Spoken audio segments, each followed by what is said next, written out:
Payg'ambarimiz alayhissalom marhamat qilib aytadilarki, "Khayrukum khayrukum li ahlihi va ana khayrukum li ahli."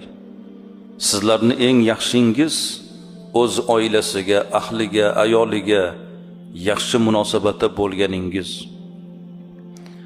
Men o'z ahliga nisbatan eng yaxshi munosabatda bo'lganingizman dedilar. Payg'ambarimiz alayhissalom bir ma'ruf ishga buyura turib, o'sha ish uzra o'zlarini mumtoz ekanliklarini ham e'lon qilmoqdalar.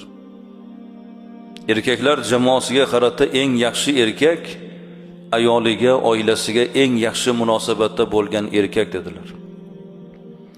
Eng yaxshingiz ilmlirog'ingiz demadilar. Saxiyrog'ingiz demadilar. Ibodatlirog'ingiz ham demadilar. Balki payg'ambarning talqini bo'yicha eng yaxshi odam oilasiga, ayoliga, bola chaqa ro'zg'origa yaxshi munosabatda bo'lgan odam dedilar. Mana shunday ulug' ishga buyura turib, o'zlarini bu ishda mumtoz ekanliklarini ham e'lon qildilar. Orangizda o'z ahliga nisbatan eng yaxshi munosabatda bo'lganingiz menman dedilar.